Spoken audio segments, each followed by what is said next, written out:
to the Retro Adventures. This is a podcast about classic text adventure games, and we are looking at a couple of oddball implementations of one of the most classic text adventure games of all time. It's Zork from Infocom, but it's not Zork from Infocom. I'm Jason Compton, joined on this Zork-esque Mania edition of the Retro Adventures by Nick Moffat. Nick, thanks for coming down to the cellar where we may or may not be eaten by a grue or fall into a pit, depending on which version of the game. Yes. Fall into a bottomless pit. Yes, so we have yet to touch any of the Zork games on the Retro Adventurers, and because we like to explore some of the lesser known highways and byways of the interactive fiction and text adventure scene. So we're not doing Zork 1. We're not even doing the what's considered kind of the pre-Infocom full implementation from MIT, the dungeon game. We're looking at two different variants of Zork, one of them being the earliest existing code base for it, which is simply called Zork-285, and that's a 1977 source code snapshot that's been preserved and recompiled into Z Machine format by Heinrich Osman. That A with the circle over it gets me every time. I think it's Osman. Osman, I think. Osman. That's right. It's an Ah. Yes. Heinrich Osman. Yeah. And we're also looking at Mini-Zork 1, which was Infocom's last official standalone version of Zork. There was the 1990s version, Zork the Undiscovered Underground, but that's when they were owned by Activision by that point. So Mini-Zork 1, which I think we're going to start with, Nick. It's a toss-up, isn't it, as to which one is technically the appetizer here. I think Mini-Zork 1 is the most self-contained, and I think we can get our teeth into that a little bit easier.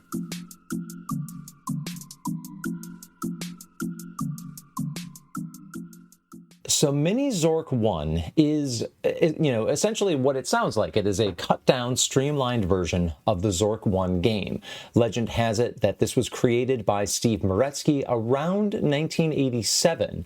It's best remembered for having been released on a cover tape in Zap 64 magazine, but it didn't show up on shelves until 1990. So we're talking about we're after the era that Infocom is kind of a going concern in text adventures. To back up a little bit, one of the ways in which, and we've explored this on the show, but Infocom games were always disk-based. You needed a spinning floppy disk, at least one of them, floppy drive, in order to play an Infocom game on any platform.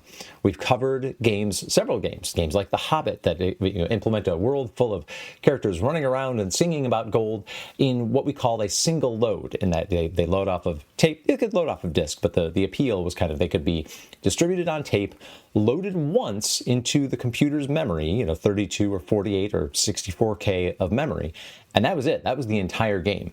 Infocom never made games that were that small. In making Mini-Zork 1, the goal was clearly, we want to distribute this game into a market where they can explore what it would mean to play an Infocom game in a single load off of a tape drive.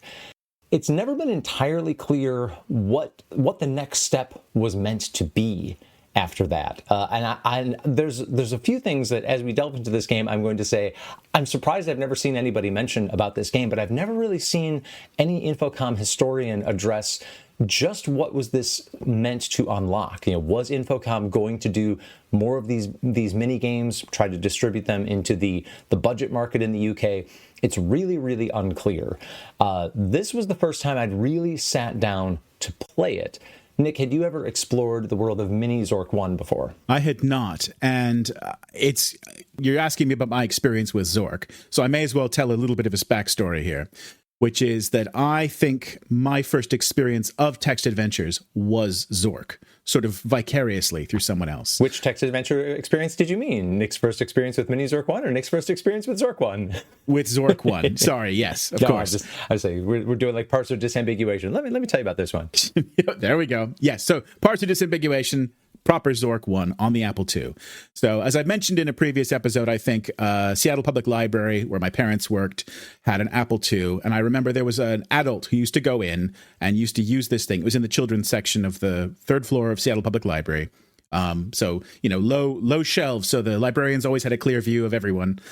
So it wasn't like a safety issue. So this adult would come in, he would use this Apple II occasionally, and he had some discs that he would load up. I remember he was working occasionally on a basic version of Lunar Lander, but he also sometimes would just play Zork. And I remember learning the phrase "over my dead body" from the first time I watched him encounter the thief. Interesting. Because of course that is described in it's sort of inverted. It's sort of meant as a challenge to you. Like if you try and take this bag from him, the response will be over your dead body, and it will happen. Okay. So that is a burned into my memory. And so, of course, we've mentioned also in previous episodes, I own the domain Zork.net. You would think that owning this domain would make me the premier expert on this game. It is fundamental to my childhood memories. It's a game I have played, in particular in the dungeon version that Jason mentioned earlier. And I remember going through that mostly with a walkthrough back in the 90s. In terms of Mini-Zork, I had not. And so when I encountered this game and I played it through, a lot of memories came back. A lot of old puzzles were immediately, oh, yes, I remember now. However, I did end up having to go to a walkthrough to get all of the points and to get to the ending. You mentioned what was the goal after this? Because, of course, you can't fit even all of Zork 1 into this tape load. Right. There was at least partially recovered some kind of half-finished Zork 2, Mini-Zork 2. Yes. No one's really quite sure what the plan was for that. Jason, when you finished Mini-Zork 1, what do you think it was trying to get you to do? I mean, it seems like it's trying to get you to just continue the Zork series. But it's, again, there's essentially no money in those cover tapes. Very, very little. Certainly not. Infocom was looking for revenue sources in 1987 when this was being created, but there's no way that they saw cover tapes as being a thing that was going to kind of replace the revenue they were losing in the marketplace. The game-winning message seems to just say, great, now you can continue on to Zork 2. And that Mini-Zork 2 fragment has been completed. I want to talk just a little bit about like the gap between its development and its apparent publication in Zap, because yes, it's got a serial number of 871124. Typically that's going to mean November 24th, 1987 was when it was created. It's got a copyright 1988 date, but again, doesn't show up until 1990 on this cover tape. And like I said, I've never really delved into playing this game, but as I started looking into it in preparation for playing, first I had to do some digging just to find the original tape image. I was finding, C64 scene versions of it that had intros. Somebody had gone through and done a hack. It's set up to save games to tape. Somebody actually hacked it so that it saves to disk instead. And I noticed that the scrolling, colorful intro on that said something along the lines of save often and don't interact with the grading because you're going to get an error message. And there's lots of different ways to get an error message. And I'm like, oh, okay, that's interesting. Because yes, I did eventually track down the tape image, played it, and I don't think I've mentioned on the Retro Adventurers that some years ago I performed a monologue called The Agony and the Ecstasy of Steve Jobs. It was created by Mike Daisey, and he kind of goes through the highs and lows of his lifetime fandom for Apple and, kind of the seedy underbelly of it that he, discovers when he's researching, how iPhones are made under, difficult conditions in China and so forth.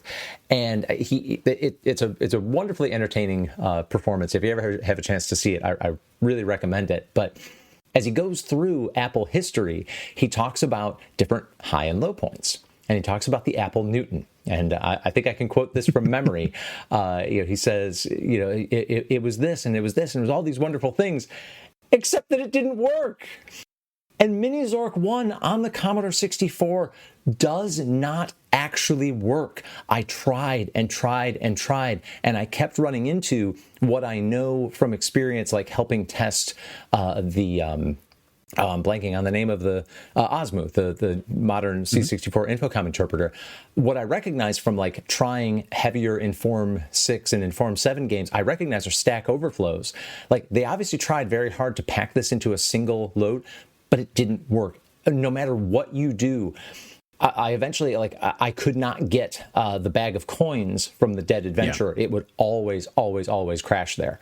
So I'm more mystified than ever what the market proposition for this was, because anybody who played this, and I have yet to really find an example of anybody saying, oh yeah, I remember playing this, and it got me interested in Infocom games or it turned me off because it didn't work, but it doesn't work as shipped on the 64. Now Nick, you played it with modern tools and conveniences, right? Yeah, absolutely. I punted immediately, and I said, right, there's a Z3 file. I'll download it. I'll run it in Gargoyle, which I think I've mentioned before on this show, is the more graphical Unix one.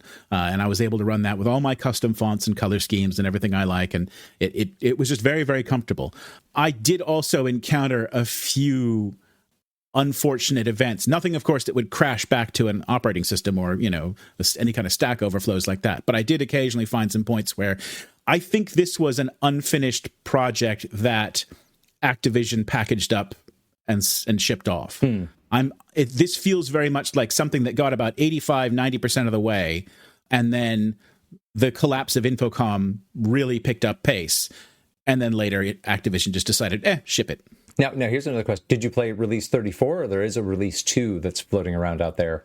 That might explain it. I would have to start it up and find out. Give me a second here. While I look, because I did eventually fire up Gargoyle for Mac OS, and with that and with some help, I was able to finish Mini-Zork 1 without any glitches or so forth. While Nick looks at the version, well, just in case you're unfamiliar with Zork 1, the premise is you start the game west of house in an open field, west of a white house. There's a boarded up front door. You have no particular identity. You have no particular backstory. But ultimately, by working your way into that house, you discover a great underground empire beneath. And ultimately, your goal is to gather up a bunch of treasures, put them in a trophy case. And then when you've done that and you've collected the 350 points, then you're able to find a treasure map that then leads you to a previously unexposed passage that takes you deeper into another layer of the dungeon, and that's what's found in Zork 2. So, Nick, did you find which revision you played? I did find, yes. So mine was Release 34. Okay, so we both put 34. Yeah, me playing in Gargoyle, I didn't run into any game breakers.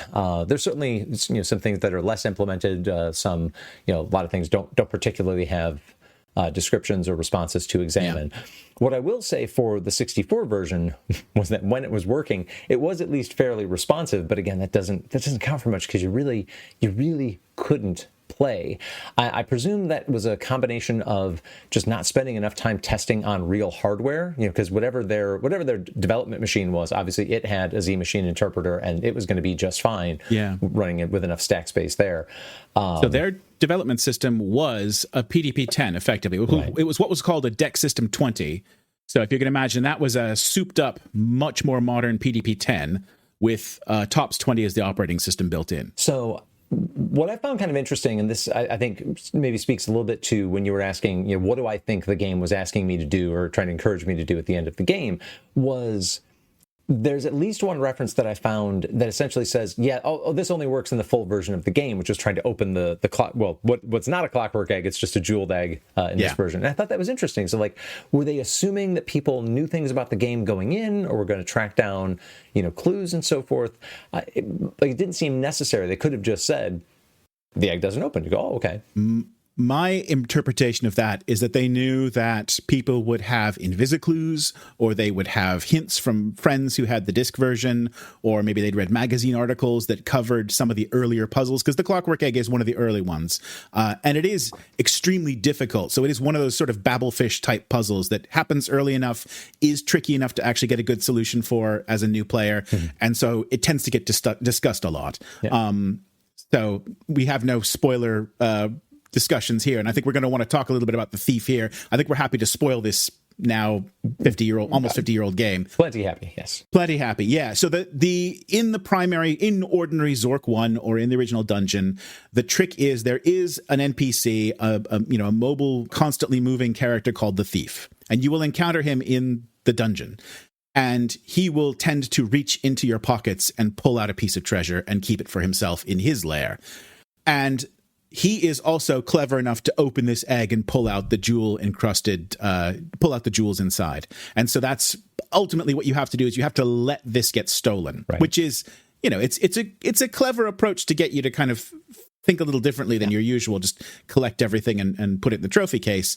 But it's also interesting that I think you had to look at the egg to get that bit of advice. Yeah. And so if you were someone who sort of knew the beginning of Zork by heart, you could go all the way through, let it get stolen, and then only at the end do you realize, oh, hang on a minute, it's actually not necessary. Yeah, and in the core game, if you try too hard to open it, you break it. There's the sense that, like, somebody with more refined, dexterity than you would have to try to open this. If you force it. I was trying to break it just to see if it was still breakable in Mini-Zork 1. So I tried to throw egg from the top of the tree, thinking, okay, it'll fall to the ground, whatever. It ended up filling that in as at yourself, and then it killed me. So I'm like, okay, that was fun. Love a good jigs up. Yeah. Let's see. So what other things, shall we compare this to the main game then? Because I think there's a few primary things that you notice when you play this version. Yeah. So we mentioned the egg. I think the thing that most people would remember from very early playthroughs of the game is that the sword does not glow. It does not have the code in it to react to the troll or to the other dangers, the other risks. Because there are other moments where it glows briefly just before you die sometimes. It doesn't even give you a chance to do anything else. I knew there was something missing from that early part of the experience, and I didn't clock it. Yeah. But yes, of course. Faint blue glow was missing. Yes. And, clearly inspired by Tolkien and Sting, which is the sword that Bilbo bestows to Frodo, and it in the Lord of the Rings, it glows when orcs are near. Is the lore there? What else do you remember from that might be different from Zork 1? It's been a good while since I played Zork 1, so honestly, this felt like about the right amount of Zork to me. I know that stuff is missing. I know that it's missing, but the rainbow puzzle was there. The bat was there. The you can't take the torch into the gas room. Was there. So the coal mine's there. The diamond. The diamond creation. The dam was there. So Nothing was, apart from the egg puzzle at the beginning, things weren't super jumping out at me as missing. But again, if I'd played Zork, in the past decade, I'm sure it would have. It's kind of astonishing how much of the original game comes through in this. I think it has less sort of shoe leather areas. It has less of the forest. The river is shorter. There's a few other things like that. The connections, because the river is shorter, the connections between some rooms are shorter. Obviously, I think a good third of the treasures are not there, right? That seems about right, yeah. Yeah, but in terms of, in general, just playing through this, I played this and I've sort of left it with that question. What was missing? Like, what? I feel like I got a proper Zork 1 experience out of this. Yeah. And so it kind of suggests that perhaps, I don't know, I think perhaps this is what it should have been all along in some ways. Perhaps there's room for a best bits edit that cuts down some of the fluff. Yeah, it was an interesting exploration, an interesting project. Steve Moretsky kind of infamously was, basically the last technical employee at Infocom, and he, spent some of his days filling his time, documenting the Zill language just in case anybody would care about it. And it seems like he very famously also drew some of the more production maps. Of Zork 1 for the Invisiclues folks. Yeah. Actually, for the Zork users group. For the user group at that point, yeah. Yeah. But it's interesting that this also, despite the fact that he was also one of their better and more prolific writers, it does seem like there was a lot of like, well, Steve, you got a couple weeks, do this.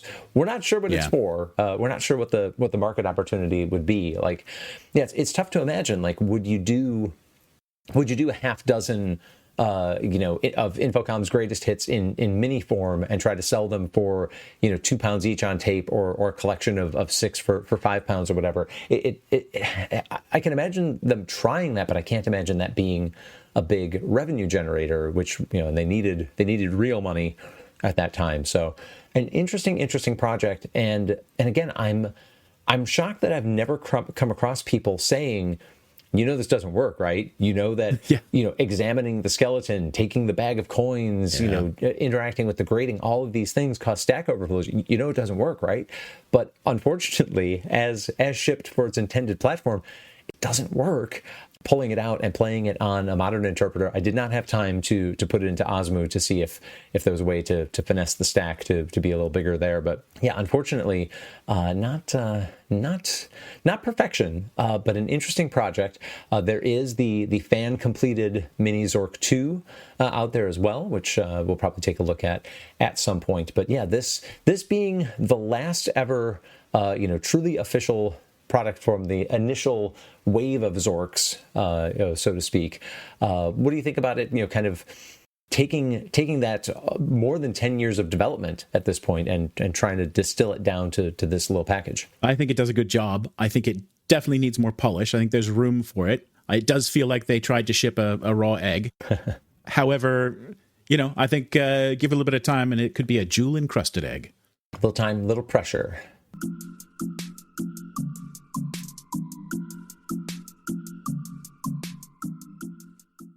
Now we're going to move on to the first existing form of dungeon, Zork, whatever you want to call it, from 1977, the year that Zork came into the world, the year that Nick and I came into the world. It's all sort of a little parallelism here. It's Zork-285. It's based on the original Muddle code base. May I? Please. So we normally talk about the platforms for which this is released. This was released never to no one. This was an internal project at this point, and I believe we do not have the Muddle source code. What we have is a ZIL project from someone who found a binary and has been disassembling it. Oh. Because Muddle is a Lisp, in a lot of ways, code is data, data is code. It's pretty structured to unpack. It's pretty easy to sort of undo and take a look at, to disassemble, to decompile. And so that's what this project is. And it's got an amazing sort of diary of markdown files alongside it, which give sort of the process that the person writing this was working on. And so that, in fact, this is not a source release. This is a real proper, binary delving project. That's right. Yeah. It even says here, Zork-285, this is not Muddle. Yep. Yeah. Again, Henrik Osman, as we mentioned, the very first Zork from June 14th, 1977. So Nick and I were conscious, but not fully cognizant. Not yet verbal. At that point. Yes. So this version, if you've ever fired up, one of the dungeon games, you can certainly get them for your Unix type platform of choice. You can get a Z Machine version that Ethan Dix did several years ago. Like that game, in its more or less fully operational battle station kind of form that they then carved up into the 3 original Zork trilogy. That game's out there. That game, when you fire that up, it feels more familiar. When I first opened Zork-285, I went like, oh, okay, this is a little bare bones. Yeah. And it got more and more bare bones from there. Nick, you talk a little bit about just sort of what hit you when you first saw the greeting screen or lack thereof? The opening to Zork 1, to the dungeon adventure, to however you got it, is iconic. You are in front of a White House with a mailbox in front, and the leaflet is the first object you tend to interact with. This just says, "Welcome to Adventure. You are in an open field west of a big White House with a closed, locked front door." So it never even calls itself Zork at this point. It says you are in Adventure. Yeah, not Zork, not dungeon, just Adventure. And I want to refer, and I will probably be calling back to this article a lot, but the 1985 New Zork Times history of Zork by Tim Anderson, who was one of the developers of this version. He talks about how the word Zork was never intended to refer to the game itself. Mm-hmm. They used the word Zork that he suggests possibly descended from Zorch, sort of a comic book sound for zap or something like that. It's a temporary name like temp or foo or to do or something like that. And they would just use all kinds of Zorp, Weeble, Bibblebop kinds of words as temporary names for things. But because this was an ITS, incompatible time-sharing system, multiple users could connect to it over the ARPANET. And because ITS was designed in such a way that there was basically no security, it was designed so that everybody had access to write sort of OS-level code. You could patch the operating system at runtime in assembly, in PDP-10 assembly, as you were typing things into the command line. It was a bizarre system designed for hackers. Anyway, so that on this system, people would come in, connect to it over the ARPANET via whatever little explorations they'd done.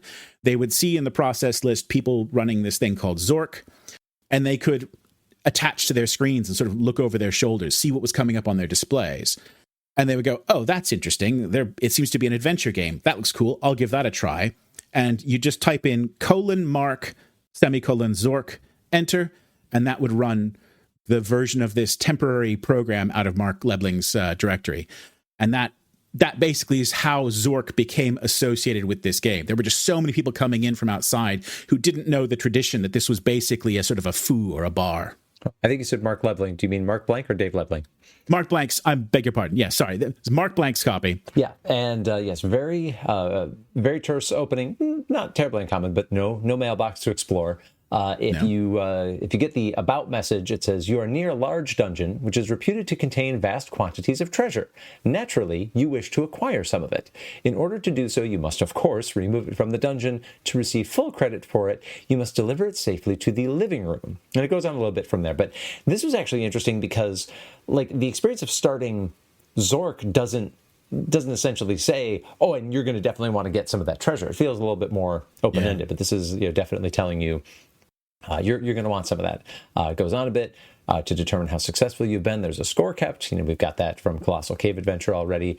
When you find a valuable object, i.e. pick it up, you receive a certain number of points, which depends on the difficulty of finding it. You receive extra points for transporting the treasure safely to the living room. We'll talk about that in a second. Yeah. In addition, some particularly interesting rooms have a value associated with your entering them. And yes, of special note is a thief always carrying a large bag who likes to wander around in the dungeon. He has never been seen by the light of day. He likes to take things, and it goes on from there. It talks about him being dangerous. Now, one thing I didn't mention when we played Mini-Zork 1 was that among the things that were implemented were my two kind of favorite, comfort blanket / the first things I like to type in a game. Verbose worked and Diagnose worked, because in Zork 1 there's enough of a combat system that you can take, slight or moderate or severe wounds before you die, and it says, you'll be healed in X number of turns, and your carrying capacity gets lowered if you are too wounded. Well, Zork-285 doesn't know the word verbose. No. Doesn't know the word diagnose.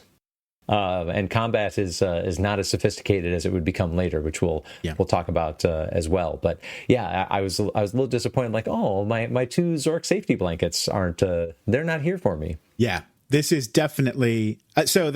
In the sort of the history of this game, this is extremely early. They basically, this group at the dynamic modeling department at MIT, they all played Adventure in February, March of 77. Apparently it reached MIT in early 77, and that's when they all started playing it. And so effectively within a month, Dave Lebling was heartily sick of Morse code, and he wrote this command parser that Tim Anderson calls almost as smart as Adventures. So in addition to the verbose not being there, in addition to all these other comfort blankets not being there, the parser is really extremely simple. It really is a two-word parser. It doesn't have anywhere near the sophistication that we'd come to expect from Infocom, even in its first games. Which, in fairness, they do disclaim, because if you type help, you get a message that clearly is meant for these ITS users. All commands should be terminated with alt mode due to an implementation restriction. And Henrik has fixed that for us. You do not have to do any crazy control characters. But that goes on to say, you are talking to an extremely stupid parser. It understands sentences of the following types. And then, yes, one word, some of the convenience things, 2-word, take, kick. It's a 3-word, typically a sentence which has an object and a target. But I'm going to talk about some of those places where what later in Zill speak they would call the direct object and the indirect object. It was not honoring it the way that that you would expect. All words are 5 letters long. Anything extra is discarded. But a lot of things didn't have abbreviations. For example, I and INV don't work. You have to do INVEN if you want to find out what you're carrying around. I believe the 5-letterism was a limitation of muddle on the PDP-10. It was a 36-bit machine. They tended to use a 6-bit character set internally for most things. Right. And so that would leave one sort of byte, 6-bit byte, for tags, for sort of object types in the Lisp system. Is this a list? Is it an atom? Is it a string? Whatever. Okay. And then the rest was just, here's a short string. Yeah. Just fits inside the one number. Yeah. So, I found, right away, can't do verbose, can't do diagnose. Was there anything that you ran into that you're like, oh, this works at home? This works when I play Zork 1. How come I can't express myself this way? I mean, I think trying to do combat was a journey of exploration. Yeah. I think because the first thing everybody remembers is going down and fighting the troll. Fight the troll, because of course. That's the first bit of action you get in this game. And I tried all kinds of even from the help, it says, you can kick or you can try all sorts of things. I couldn't get any kind of combat to actually work. And of course, same here. The reason is because the traditional combat with the troll is a later addition to this game. Mm-hmm. And this is still in a version where the only way to defeat the troll is sort of the puzzle version. Which, Jason, how do you defeat the troll? I tried, kill troll with sword. I tried attack, yes. All those different things with knife. Yeah, and then, so yeah, Henrik has made the Zill code available, on GitHub, and I'm not a great reader of it, but I can read strings. I can, see what's what, and so then I see there's this bit about the troll eating the knife. I'm like, okay, yes.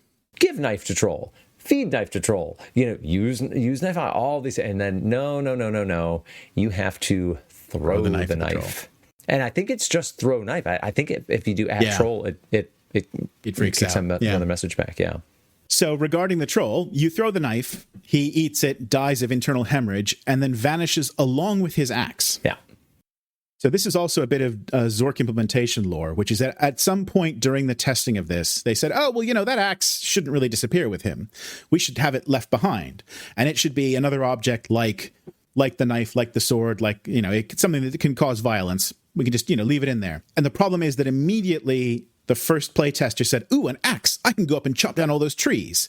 And so they had to add code to support and to, add messages for that. So yeah, the axe disappears in this version because you don't need it in this game. Yeah, just a lot of things they really hadn't thought about. And we haven't talked about the descriptive elephant in the room. There's no examine. And later on, of course, Infocom would be extremely infamous for if you typed something like look egg, it would say, oh, no, we are not one of those lowly two-word parser engines. Oh, no.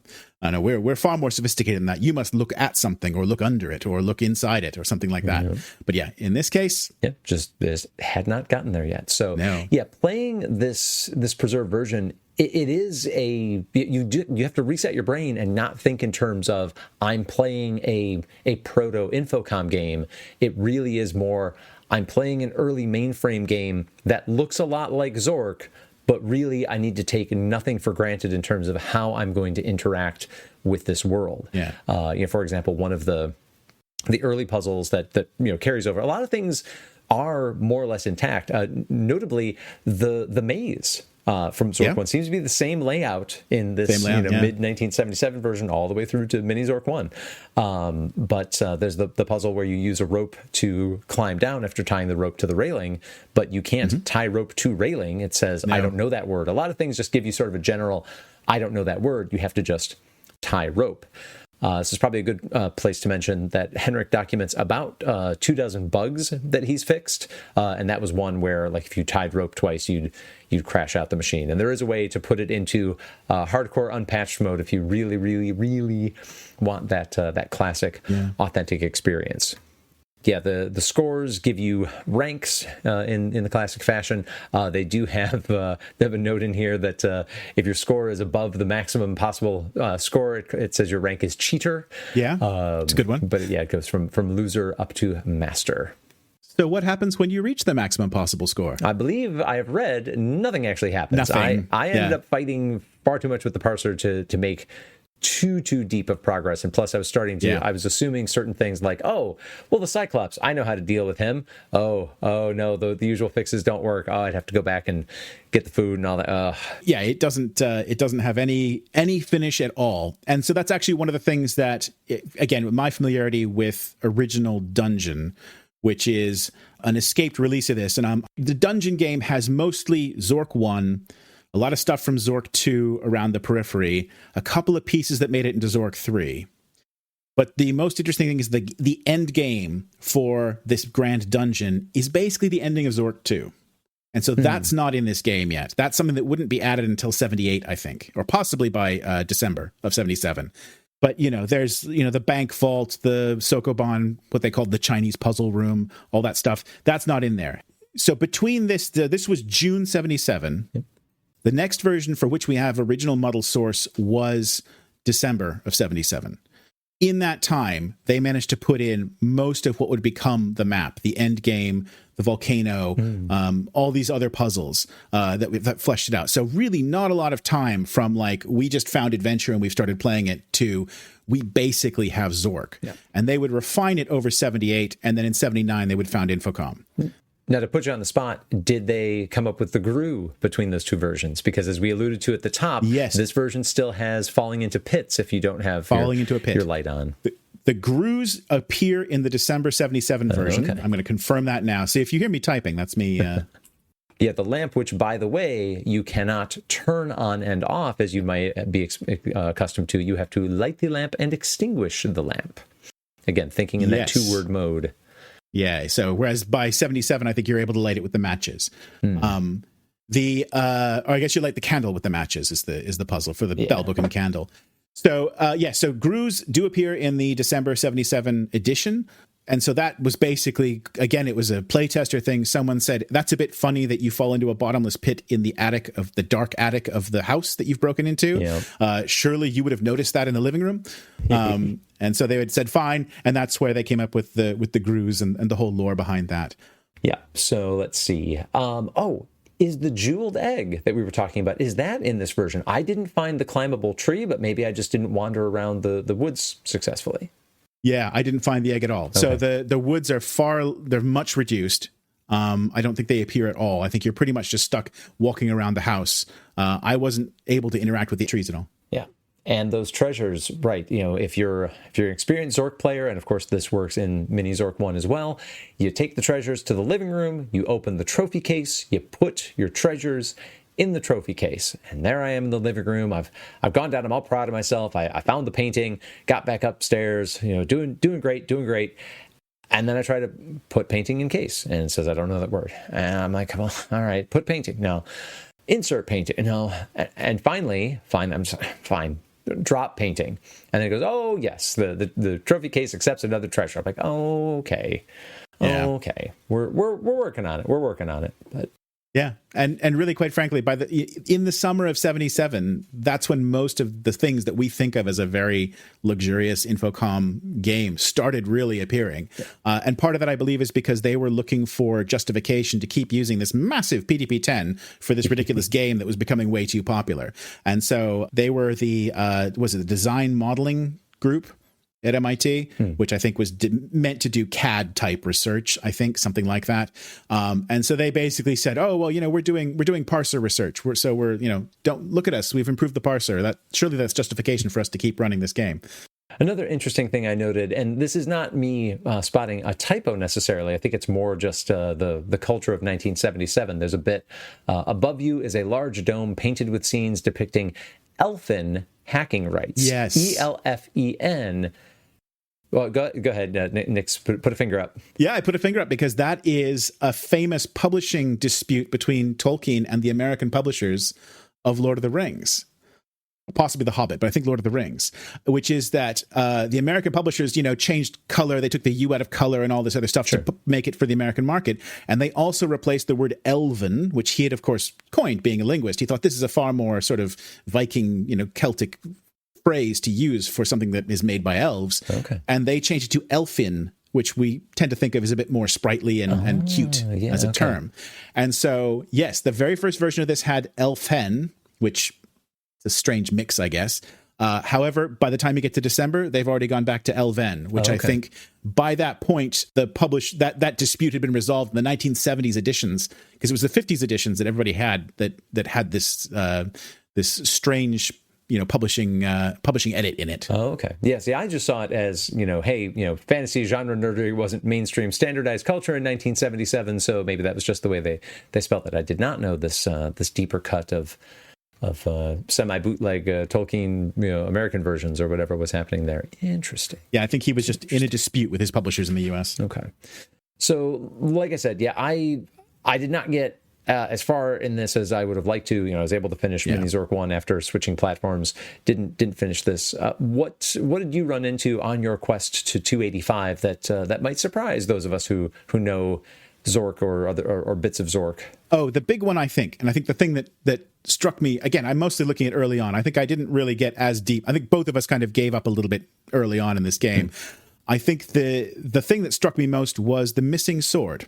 So there was no elvish sword of antiquity, or even an elfin sword of great antiquity.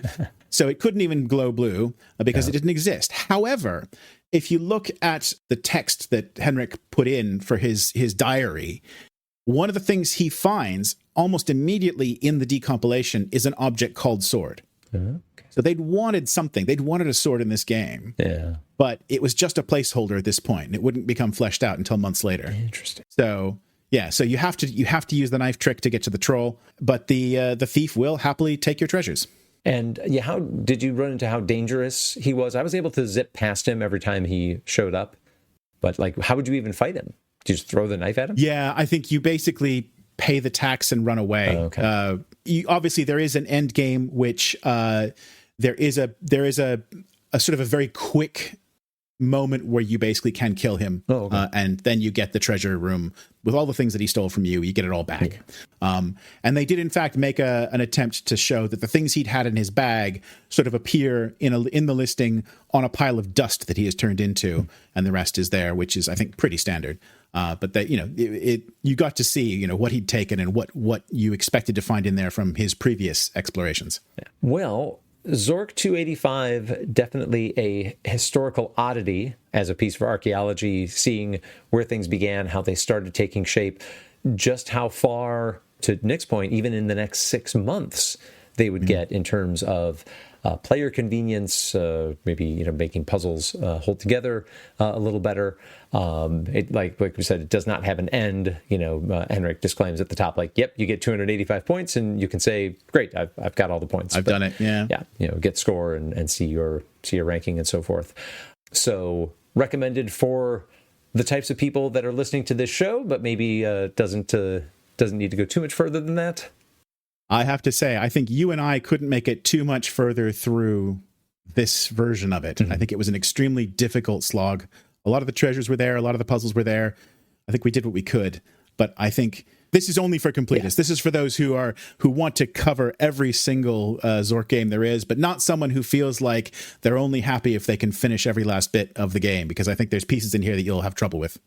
Whereas Mini-Zork 1, really a nice distillation, if only it worked on its intended platform. But it does give you the essence of what does it mean to explore this great underground empire. And although some flavor text and so forth was missing, there were things you could read the guidebook at the dam. There was the interaction with Bell, Book, and Candle, as Nick had said. So some good stuff in there as well. So I don't know if it's is it more satisfying as experience if you haven't played Zork 1, or if it's kind of like we did, going back and then saying, oh, you know what, maybe we didn't miss too much of the bits that had been cut out, but certainly maybe a little late to the market, which was kind of the story of Infocom in the latter half of the 80s, unfortunately. But an interesting attempt to really get down to what is the essence of this game. What do we need to tell players about it? I'm also curious as to how this particular set of sources and binaries came about, because there are actually 2 exfiltration moments from this Zork group in the design group that historically took place. And then obviously there have been some recoveries of actual Infocom tapes. Do you know where this source came from? I don't know which part of the you're talking about the Zork-285 at this point, or the Mini-Zork? Everything in here, basically. All of these muddle Zorks. Because Eric Swenson, who is one of the PDP-10 sort of restoration, and he's been trying to recover Sherdlu, which was a famous AI program that was discussed in Gödelischer Bach. And this is the second time we've brought that book up on this show. But he sort of famously, early on in Zork development, worked out that they were trying to hide the source code on this system. So the system had almost no security. You could patch the OS live and do whatever you wanted, but he realized they'd patched it to make it hard to find where the sources were. And he realized he could patch it so that he could find out what they were doing, but only while they were on, and it would notify them. And so the story he tells is that Tim Anderson came into the room where he was typing and furiously trying to FTP these files off of this machine into his own private stash somewhere and described it as most distasteful. And so that's one thing. But he basically kept that on tapes and kind of didn't share it around. Whereas the more famous exfiltration is the Bob Supnick one. And Bob Supnick, of course, got it into his job at Digital Equipment Corporation, but they didn't have any C compilers or any of these muddle interpreters or anything. So he basically bought the muddle manuals, translated the whole thing into Fortran, and that's the version or a descendant of it that I ended up playing all the way through for the first time. Interesting. Yeah. I didn't know how those Fortran versions came to be. I knew that they existed and was always a little confused by that, but... Yeah, and at some point, I believe, that Fortran version became a standard test suite for new Fortran compilers. Interesting. Because it used every trick in the book to get the thing to work. And it's interesting, too, and really the initial releases of Zork 1 through 3 are by no means the heaviest that Infocom ever got with, feelies and supporting packaging, but even getting a little bit more in the form of, of a browser to give you some background, you can see where that does perk up the world more than just, hey, there's a lot of treasure here, you should probably get some of it, and, kind of helps tease out those things about the Great Underground Empire and the Flatheads and things like that to make it a little bit more of a richer gameplay experience. Yeah, I think that's a much better use of the in-game postal service than the Bank of Zork puzzle ever was. Bank of Zork. We'll have to get there eventually. Yes, indeed. But I think for now, a couple of interesting, sideways views of the Zork 1 universe. Nick, any final thoughts before we send people on to the rest of their contemporary computing world? I was just thinking someone should start a podcast called Fallen into a Bottomless Pit. Ben didn't think of that one. Well, with that has been Nick Moffat. I have been Jason Compton. Thank you for joining us for another episode of The Retro Adventurers. Thank you. You've been listening to The Retro Adventurers, a podcast about classic text adventure games. This episode was edited by Nick Moffat and produced by Jason Compton. Please subscribe on your favorite podcast platform, including Podbean, Apple Podcasts, Spotify, Amazon Music, and Podcast Addict. Visit us at retroadventurers.com and follow us on Facebook and Blue Sky. The Retro Adventurers is based on a format originally devised by Ben Collier, Jason Compton, and Dave Hawkins.